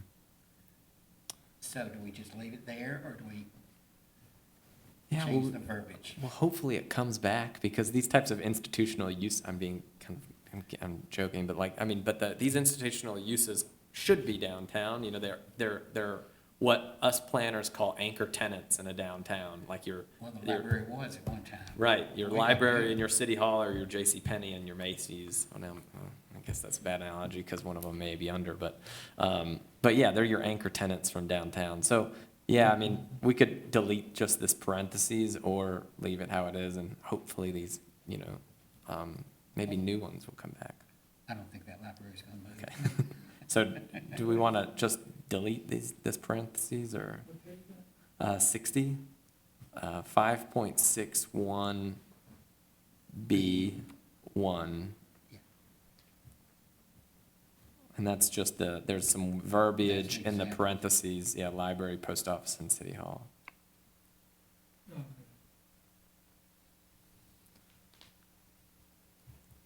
Yeah, Rockwall, Texas is my least favorite example of that, because they have a beautiful downtown courthouse, and they just built a huge one just outside of town. Luckily, Texas is booming, however they want, but, they didn't get punished for their decision. But they have a beautiful central courthouse, and they just built one on a big highway, so it's just like, ah. Okay.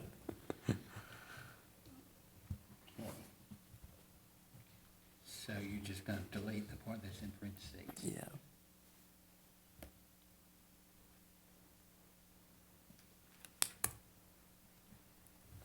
And yeah, that, again, like all that language has been pulled from the existing document. It's just, organized in the same format as the rest of the UDO. Okay, just a question, interpretation of terms. 5.6.4A. None of those terms are definitive, so why are they there? Well, I mean, it's existing language, I'll say that. Like, are you talking about there should be like, maybe like in the like changing these to like, because I like shall, should, and, I have it defined in another document, but I kind of get where you're putting down, like, is that, I mean, maybe, is that what you're talking about? Like, Well, I mean, there should be like some more teeth to that. Well, I mean, okay, appropriate, in some cases, stated action or design choice. That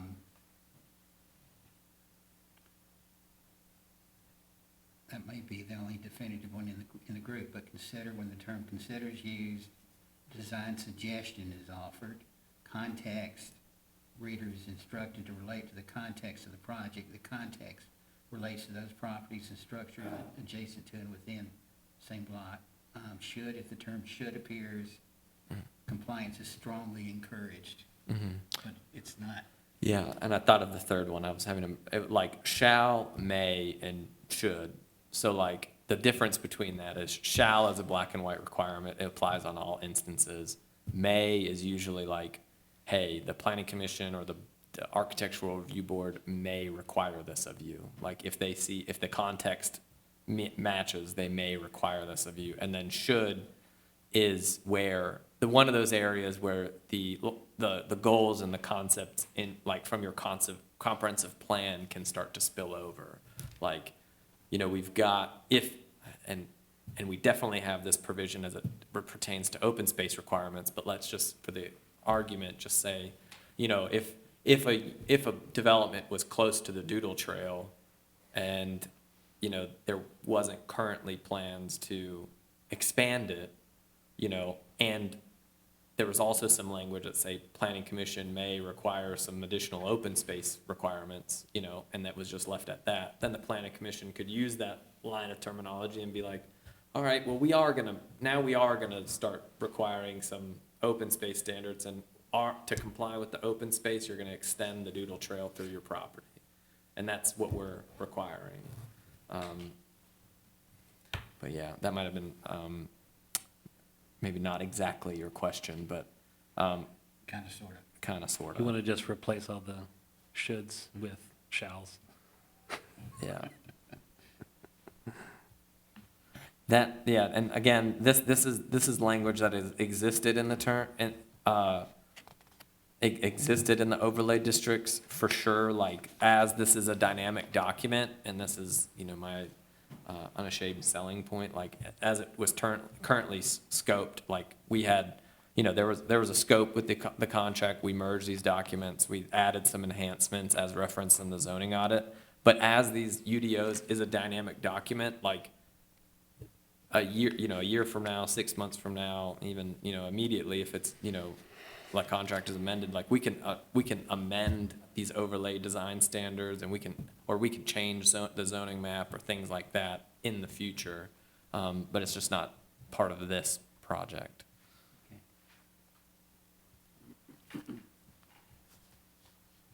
But like, for example, in our other communities, like Chapin, we did develop like town-wide, or no, they are city also. City of Chapin. We did develop like town-wide residential design guidelines, for example.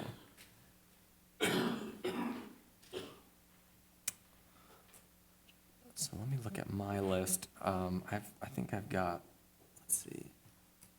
Oh, I've got just a few for Article 5, like what example of a temporary use, this, you know, special events, seasonal sales, you know, if Christmas trees were popular, some provisions with that, food trucks, things like that. And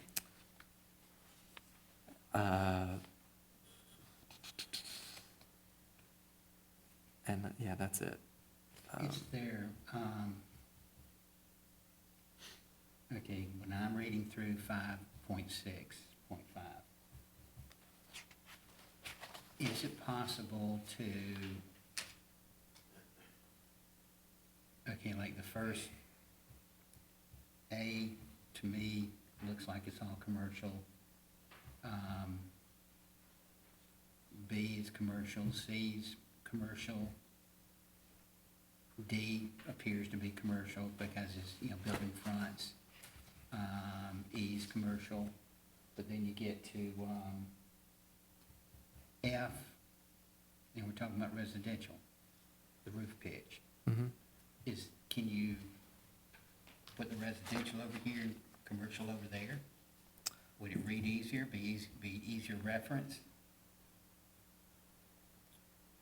I mean, I would say like if we were to rewrite this, I would definitely rewrite this in a different way. But in terms if there's a change, like some grammatical change that we can, because it does say in F1 under roof form and pitch, that first one kind of applies to all, and then yeah, number 2, it just has a simple sentence about commercial roofs.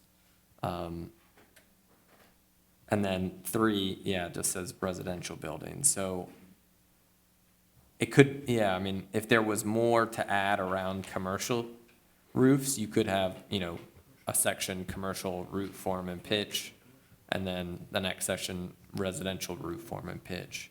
If there was, you know, some more to be added on commercial roofs specifically. Well, but see, that whole section keeps, to me, it keeps them going back and forth between residential and Yeah, commercial. I see that. I mean, you go into the garages under, Part I, and the way I'm reading it, it's mostly residential garages.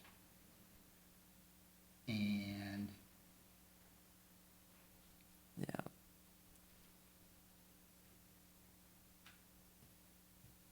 there was a question about that also.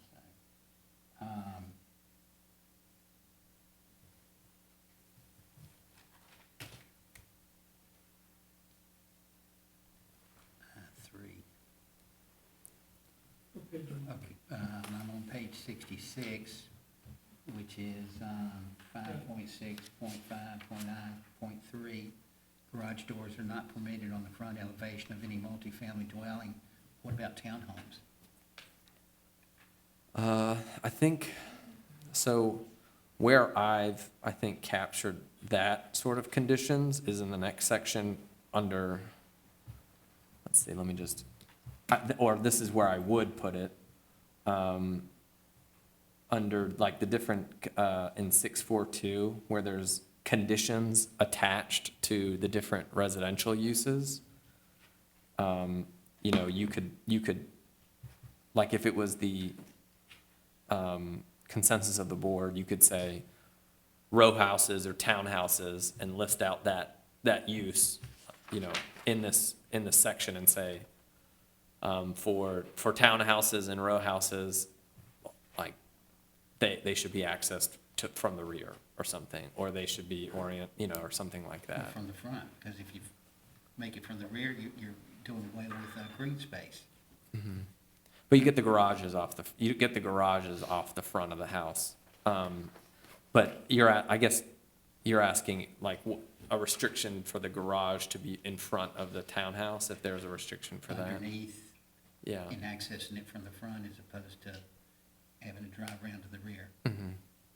Yeah, I think in that 642, if the city wanted to attach conditions either by design or location, that's where I would put it, because that's currently where conditions are. And then what we would do is, you know, after we added some conditions to, I just wanted to make sure I was using, or I'll just say row house or townhouse, however it's mentioned in the permitted use table, you know, we would list that and then go back to the permitted use table and just make sure we have, you know, the letter C in those cells, letting the zoning administrator and anyone that's reading the document, when they see row houses and they say, okay, what's the requirements in the GR, general residential district?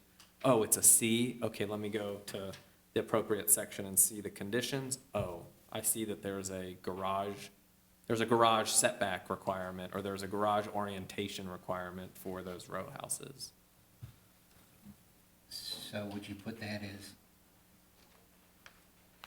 for exceptions to part 3 there, C something, or what? Page 78, right there on the wall. Thanks for saying, all parking shall be located to the rear and access via an alley or rear lane. Design of this alley should be subject to regulations by the agency having jurisdiction. We're not big fans of alleys, but that can be done in a private subdivision. But a driveway in the front, or a private drive in the front, that's what you're saying, they should get access to a private drive in the front of the townhome. Yeah. So in that, yeah, thank you, Mario, for finding this section. So in this E, where there's dwelling attached single family, we could modify that section to get the result that we want from those townhouses. Yeah, this one just says rear access from alleys encouraged, so I can delete that.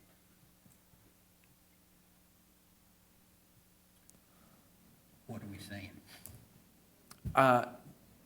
Well, I can put a pin in this until we get to because I guess we're still in Article 5, but to come back to attached townhouses, if we wanted to add any conditions to that. That's where I think, because where you mentioned it is only applies to the overlay district.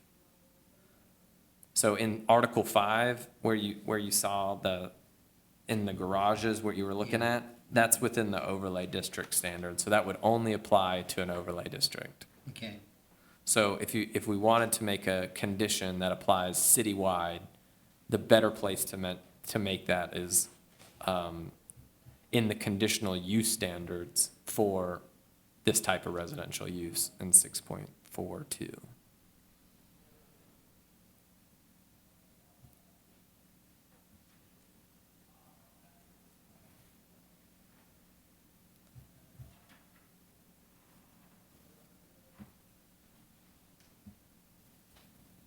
I had also forgot that I'm not using townhouse and row house because it's confusing, and I've dwelling attached single family captures that.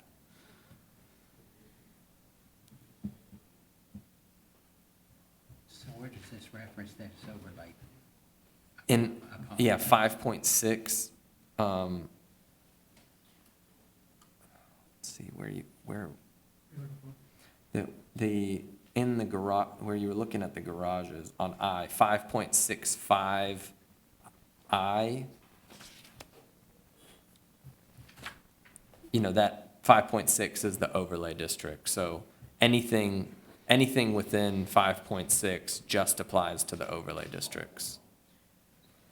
Can I briefly tag on to that, because I don't want to distract from the current question, but that's exactly what I was going to ask here, is 5.6 applies uniformly to all overlay districts. All overlay districts have the same, what's the heading? General building design principles. Right, yeah. So whether that's the historic design / TIF overlay district or transitional corridor overlay district, all the Yes. same requirement. Yeah, unless called out. But yes, generally yes, because there is some difference, like when it gets into 5.66, where it says civic buildings in the overlay, of course that applies to civic, and then light and heavy industrial buildings, if they were to locate in the overlay district. And then within that, there, as you mentioned, should and shall mean different things. There's some odd things that I would think are stated as shall that might be a little restrictive. I don't know if that's purposeful or if this was just copied. Yeah. I can't remember if this was. Was 100% copied from the existing. The only thing I did to this section is just insert and just format it so it has the right, section headers and matches the formatting. But yeah, well, it's good that you guys maybe it's in an easier to read format where it's easier to catch all this stuff now. So that's, that might be a benefit. But yeah, I think, if there is some grammatical stuff that we want, I think that would be okay to do if we wanted to go, if we wanted to look at the shoulds and the shalls and encourage and just match that throughout the document, I believe, I've spelled that out in the document, the should, shalls, and encourage. And so we can just make that consistent through the overlay district. As in, should and shall will have the same. Yeah, like basically amend that interpretation of in terms section and kind of, you know, the consider and the consider in the context would be amended to, you know, maybe like may, like consider, I'm just making the right, making it equal. Like really consider should be should, and then context should be may, like because of the context. You know, may is really based on context because it's like we may require this because this is present. And that's a contextual based decision. So appropriate is like the shall, consider really should be the should sorry for that. And then context could be may, where it's, you know, if context is brought into the equation, then you're saying, okay, well, I may be required to do this, not just should I do it. Do we have a design review board? For site plans, yes, for buildings, no. I'm talking about the ACC, but we do have a design review board? For, you know, if we have a design review board for, Well, okay, like in, what page? it's page 65, part E. And there's some other references to design review board. So, yeah, I mean, the existing ordinance did reference it, and it just needs to be, I think it just needs to be reestablished, or, It needs to be reestablished. yeah, Okay. Architectural review board, design review board, I believe it's the same thing. yeah. Most of the time, the architectural review board was having to deal with downtown, but basically it died out. I'm not sure how long ago, I'm About 5, 6, 7 years ago. probably longer than that, yeah. It has been for a long time. But we do have a. So we need to reference it. Well, I think it's a decision for council if they want to put one back in. It's one of the two boards that are, I guess, there's a committee, you know, the area coordination committee that was referenced in the, And we have that. yeah, and that's already existing, but just fleshing that out. And then, you know, the architectural review board is in this ordinance as well, if that needs to be, if there's a desire to reestablish that.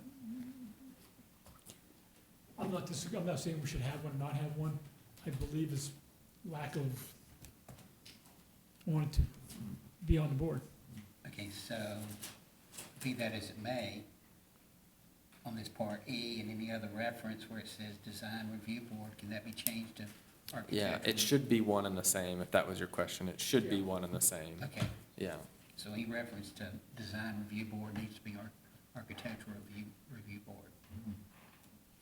Okay, And then we need to get an architectural review board. yeah. That's a critical next step. Yes.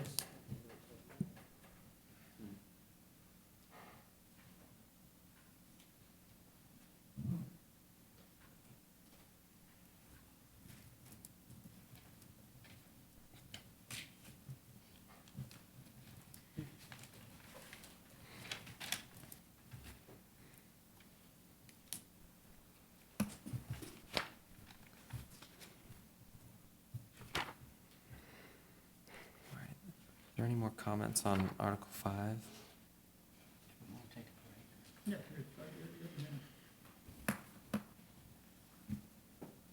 Ask the group or ask everyone? You're the man, you make the choice. Yes, You talked about the rear loading garages. yes. And, my question is, when we go over and look in 8, something or other, now I've lost it, I closed it. Alleys would be the way that you would serve your rear loaded garages, most likely. There's nothing in here that I saw that said alleys will remain private. The last thing we want is for the alleys to become public. We don't want to have loaded garbage trucks going down the alleyways to pick up garbage, because we break them up. Then have to repave it, yeah. So, Yeah, and that should all be outlined, so that any developer knows that his alleyways will have to be private. The city doesn't want to get into that. yeah. Trust me, I've been there. And I believe I believe that's within 7.3 when it talks about general requirements, and this is in the land, like the land development standards section, where it basically states that at the application of a project, if it involves new roads or right-of-ways or, you know, that sort of thing, that it has been, they have to say, are you planning on dedicating these to the city? So that's clear from the onset. But yeah, I would agree with you. Alleys, It needs to be really, really clear. I've read through a whole lot of pipes in Greenland. yeah. But it is in Article 7. But it essentially is like, if you are planning on an application to, or if you're planning to dedicate these streets after they're completed to the city, then that has to be an understanding from the onset. So that Mario can say, oh, you're planning on this alley to be dedicated? No way. Yes, Yeah, exactly. yeah, There has to be a note. yeah. We can't pave our public roads or along town. See if there's any other questions. Yes.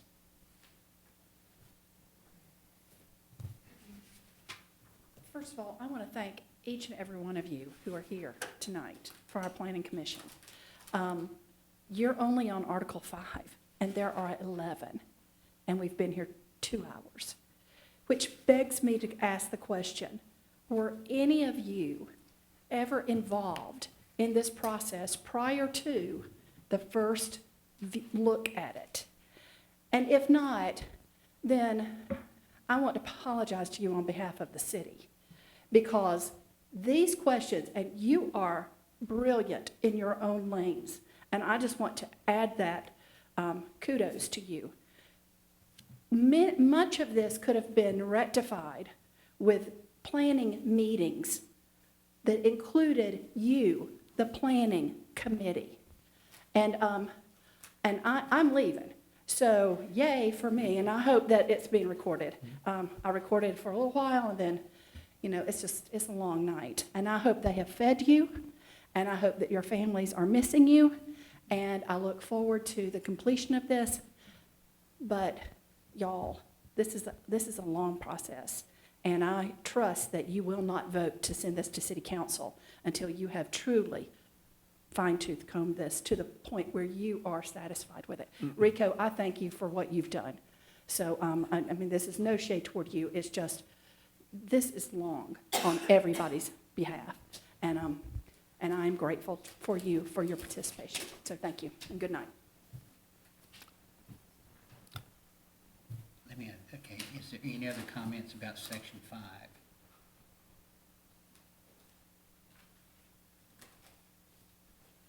Okay, Yeah, I'd like to make a motion that we table this and cover it at a later date. We're about halfway through it at this point. We'd be here quite late, so. second? All in favor? Yeah. Thank you, everyone. I appreciate y'all. I would like to say one thing before we leave. This is a long meeting, there's a lot of questions. Please email them to him, get them to the guy. He'll bring these questions up if you can't be here the next meeting. If you've got a family obligation, you can't be here, please have somebody get that message to us. We want to try to answer all that we can. And your input is very much. And we don't want to send a document to city council that we don't feel confident, like, is sufficient to do everything we're trying to accomplish, so.